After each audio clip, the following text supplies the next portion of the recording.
Why on earth he was using a pistol, I do not know, because if he had said to one of his men, "Give me a rifle," I'd have been a goner. I picked him up straight away and I gave him a burst with my machine gun. Warning, the frontline testimony you're about to hear is, at times, extremely graphic. The realities of war are often difficult, but it's vitally important that these stories are told and the lessons are learned. Viewer discretion is advised. Germans, they had been fighting in that area, and there were slit trenches there. We used those.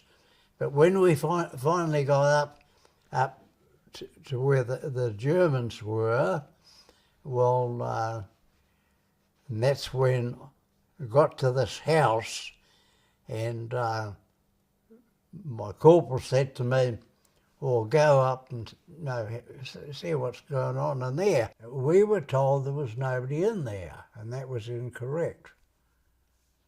We soon found that there were lights in the buildings, and it was a candle going. They gave me a burst, and it went over my head and cut the door off. I don't remember going down the steps, and I got down there, and I said to this corporal of mine, I said, I'm going to put a hand grenade, and I said, I want to get those so-and-sos. And he said, "Oh, give it to me. I'm better at throwing a grenade than you," or something. And so he did, and he had to partially expose himself. And they fired and gave him a burst and opened up his arm there, like that. And he bled like a stuck pig. Yeah. So all hell let loose then. And next thing we knew, another company, we didn't know that they were in the fray at all.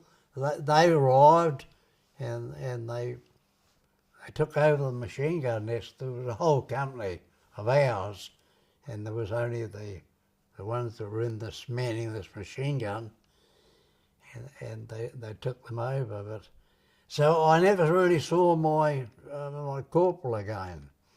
He was in hospital. The Germans were in the house, but they left the house to go to the manned machine gun, which was outside. Yeah. Okay. So none of the Germans were in the house. No.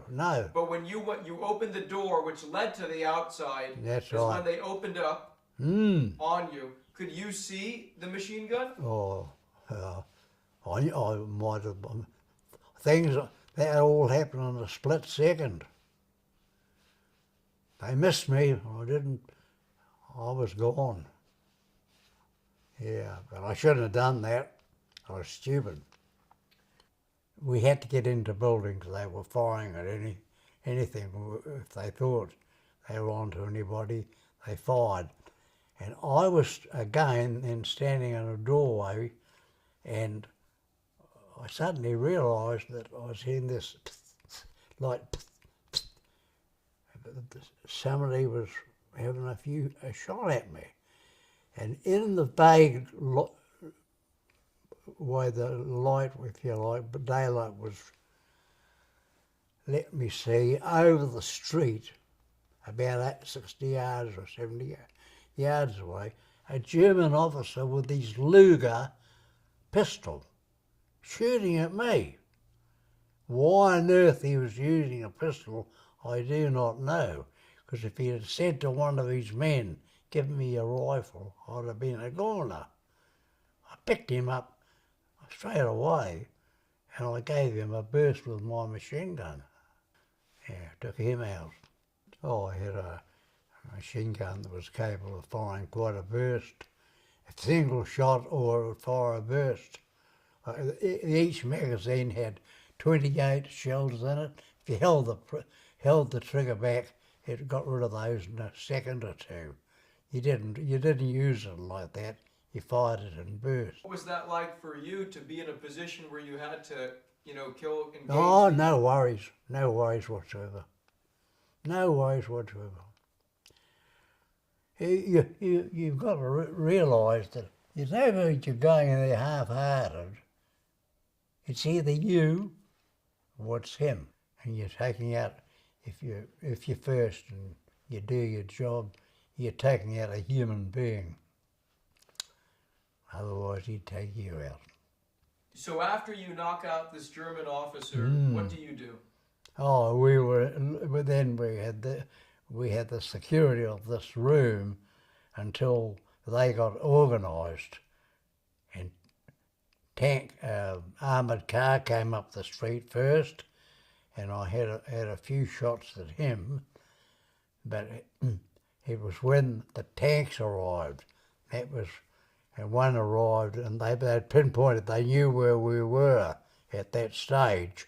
And so he pulled up and he put his spout in the doorway and he gave us, it was a very strong building out of big blocks, heavy blocks, and he gave us three luckily armoured piercing rounds into our room, and they spun around when they hit this hard surface. They didn't penetrate. And some of them got light injuries. One chap lost his leg. There was an officer, and there were about 12. There might have been 12. There might have been 15 of us. We had 6 or 8 tanks, and the story went that we were supposed to have those with us, and we didn't because all the bridges that they had to cross, most of those bridges were blown. The Germans had blown them up, so they couldn't make it. And the next thing was a chap, a German officer with a machine gun. He'd crawled in from another room on the floor, and the first thing we saw of him was the spout of the machine gun that he had, and he was telling us, if we didn't come out, he'd give us a burst. If he'd have given us, fired that gun, that machine gun, he would no doubt would have wounded, if not killed, a lot of us. And so the game was up. So we had to strip off our gear, and I had my small haversack on my back with personal effects in it. I lost all that. Got out there and I struck a German and he made me take off the whole lot, and I had shaving gear and it was only the small haversack on my back with all my personal stuff, and I lost it, which was a darn nuisance. The Germans that had captured us, it was then I was made to realise the futility of war. Here you are, they had captured us, and we're in this great room, if you like, and they were just showing us their families, their wife, the children and whatever, just exactly like us. And then they sent us, or took us up to the a tank lot, and they were totally different people to deal with. He lifted up the flap of the tank and called us Englander swinehunds, which wasn't very nice. And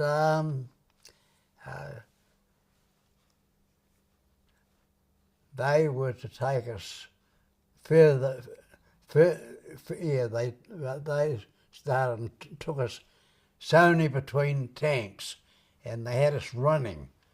And if you had fallen to the wayside, they'd just shot you, because every time you look back, here's the barrel of the tank machine gun spiralling around, and tanks got nothing to hang on to, has it? Nothing. And he had a terrible job. You just had to hold hands in the circle around the turret, anything like to hang on. And they were travelling, they travelled fast. Well, an officer came up to see what was going on, and he was in a sidecar. And he only more or less arrived, and a stray shell landed right on top of it. There was a bugger all left of them, weren't there? Eh? And so this was a German officer Yeah, killed by the British shell, yeah, right? yeah. It was just a stray shot, and he arrived, and he just arrived, and this happened. The shell landed right on top of it. It was a fluke. Landed right on top of it. Bike. I wanted to know, when you were first captured, did you have to destroy your weapons? Or Yeah, did you yeah. how did you do that? Oh, we could only just dismantle them and chuck it away in the room, this big room we're in. They could have found the bits and pieces afterward, and if they'd wanted to. When we walked out, we had no weapons on us. Before you were captured, did you have any opportunities to engage the Germans in a firefight? Oh yes, oh yeah. Later on, when we crossed the Sangre River, our officer was supposed to take us over.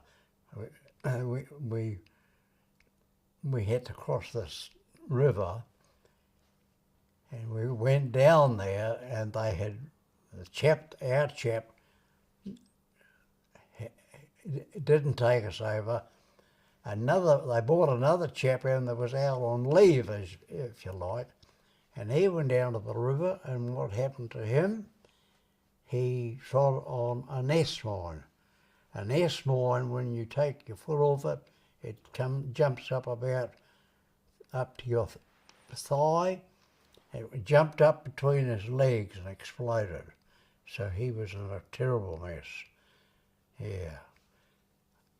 Didn't like to see him or anything like that. We were crossing the river. The river was fast flowing, and the boulders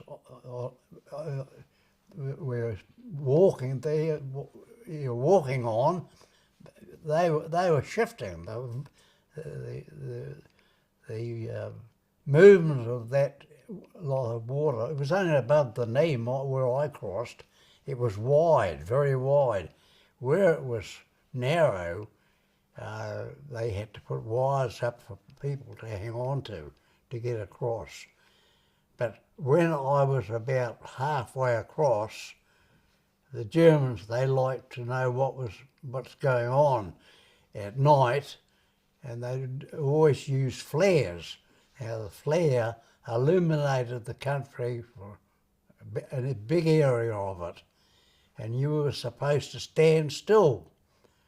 And yeah, it was to stand in that volume of water. All it wanted to do was topple you over, and that's what happened to quite a few of our men. They had big picks on their back, and they got upside down on the water, and they couldn't get their feet again. Lost quite a few men like that. They drowned, yes.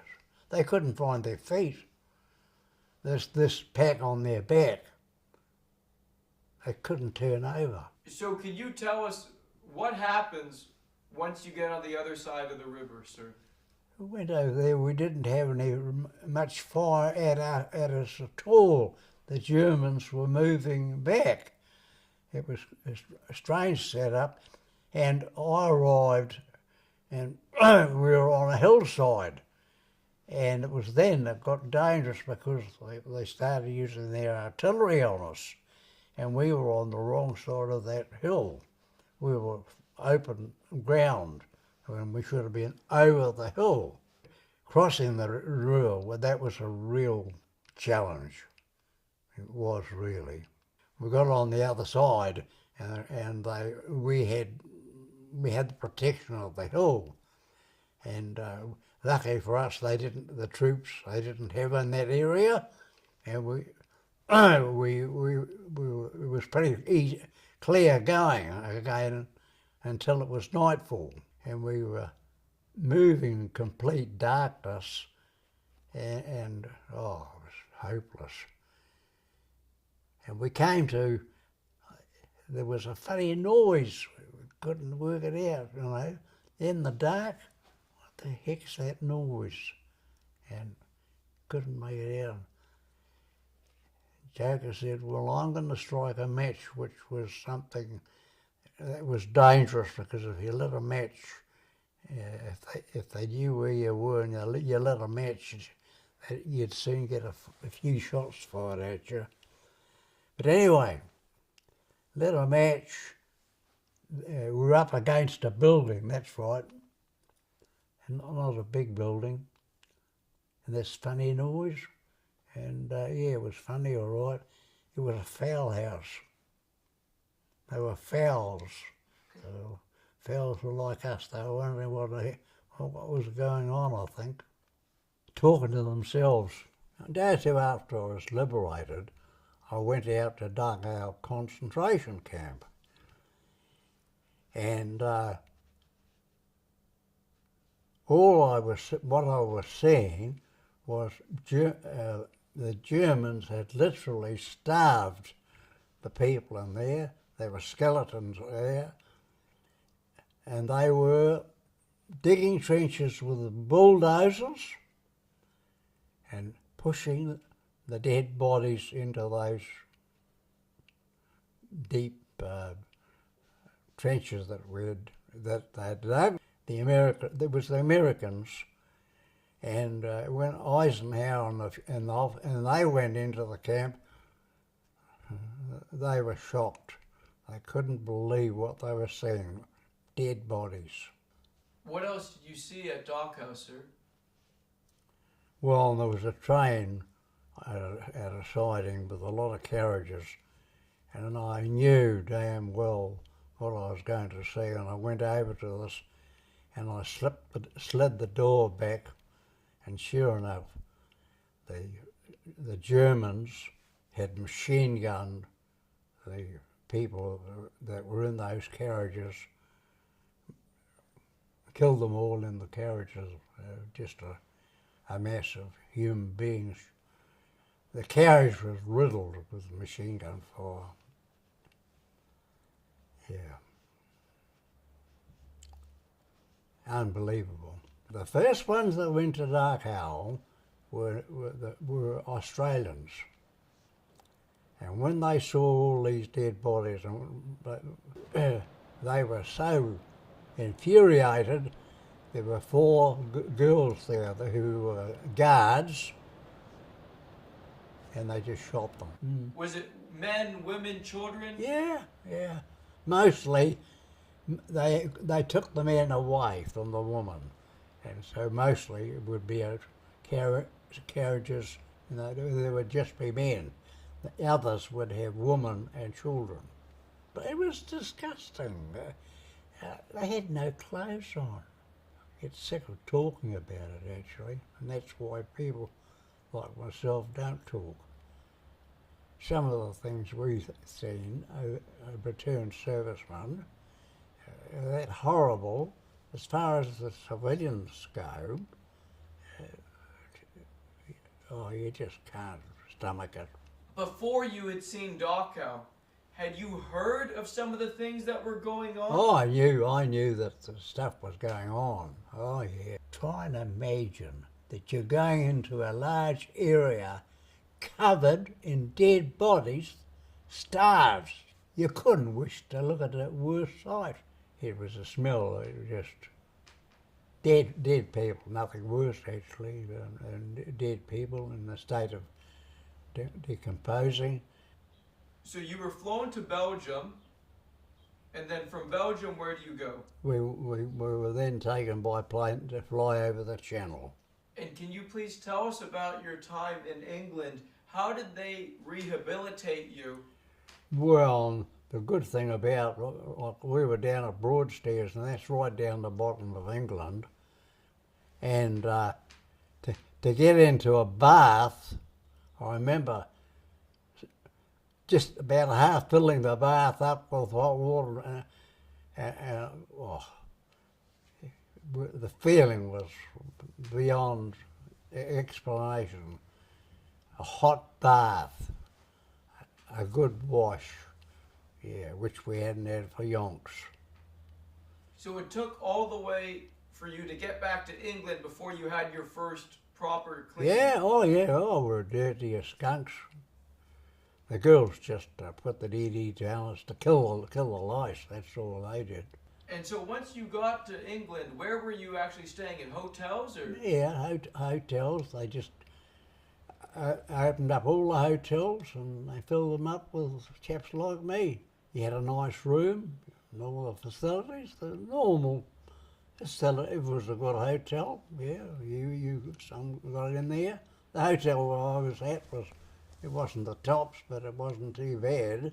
What was the hardest adjustment for you going from POW to civilian? It took a bit of doing, really, and the only thing that helped you, when I got up to Scotland, I was with a chap. He was quite wealthy fellow actually, and I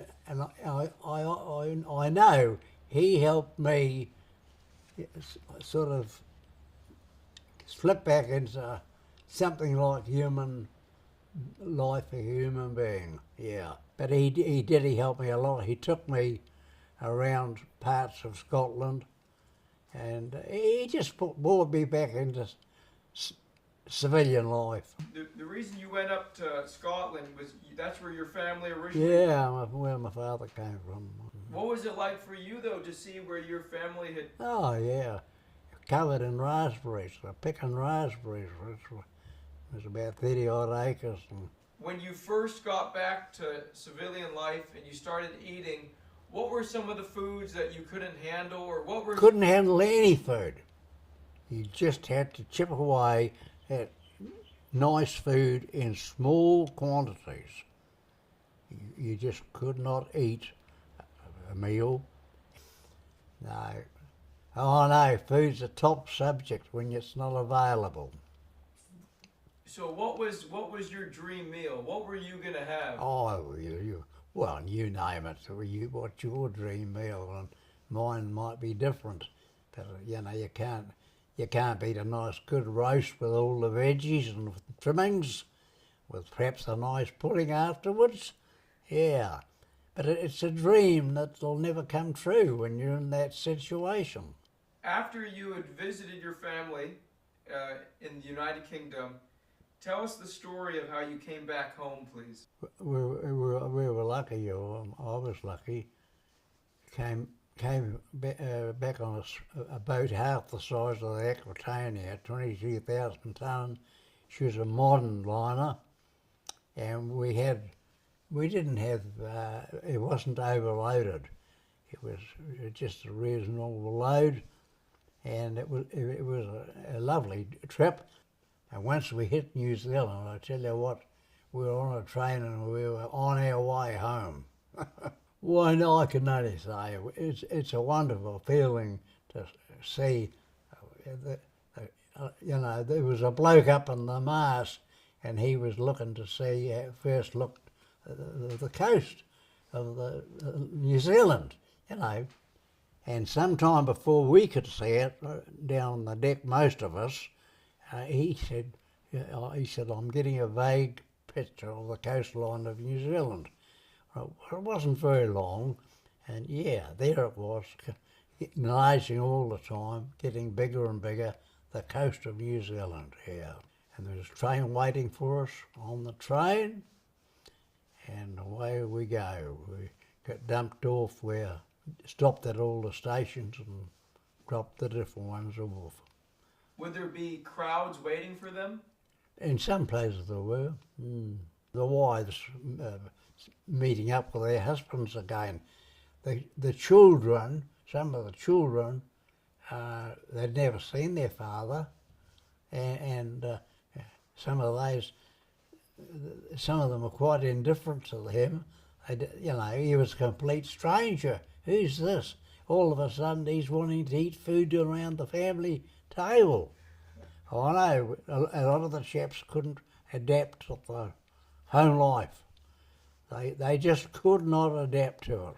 Tell us about seeing your family for the very first time, please. Yeah, well, the first thing I saw was Waipakarau Peggy, my wife. she was working at the sanatorium out of Waipat, and she'd cycled in to see me on the train. I saw her that night, but next morning she came and stayed out on the farm. But yeah, so you were back home, back into circulation. But I got sunstroke. I was staying. My mother and father had visitors, and I stayed down in my brother's house, and I couldn't get to sleep properly, and I wondered. And next morning I got up and I didn't feel any good at all, but I'd got sunstroke.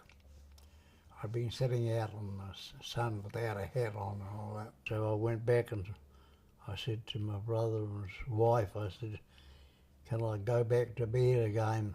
I went back to bed and slept it off. Tell us about Peggy. Who was Peggy and how did you meet her originally? Her brother, he was a teacher, and he was staying with another family, and he didn't get along very well with them all. So he came to my mother one night and he said, you know, do you think you would I be able to stay here? And so she took him in. So that's Peggy's brother. I knew Peggy vaguely, very vaguely. And then that night I did go over and saw her where she was working at the sanatorium, and then she got the time off and she came by bus out to home, and that's when she stayed then with us at home on the farm. And things just happened, one thing and another. When I was overseas, like Peggy was, I've got letters from Peggy. Some of them are just a postcard, you know, and I'd get one to write to her. And you couldn't write and say, I'm where you are or anything like that, because all your letters were censored, and so she used to write letters. Like when you were overseas in the war, was she your girlfriend? When I could left home with her, and all I could say is, you know, I don't know what my future is, but just keep me in mind. That's all I could say. But I said, don't say not have a good time. You know, she was still young, and just the age where she liked dancing and that sort of thing. And I said, don't stop doing it. I said, there's no guarantee where I'll be or what happens to me. But I said, that was all I said. Keep me in mind. So she used to write letters, and I'd write a letter, if you couldn't call it that. On the card you'd say write about the weather, and before you know it, you filled the card up. You had to write small letters, keep your size of letters down as small as you could to get as much on as, because a card isn't very big. Did you get letters while a prisoner? Yes, I used to get letters. Quite a few of her letters never got through because she used to number them, put a number on them, and there'd be different numbers missing.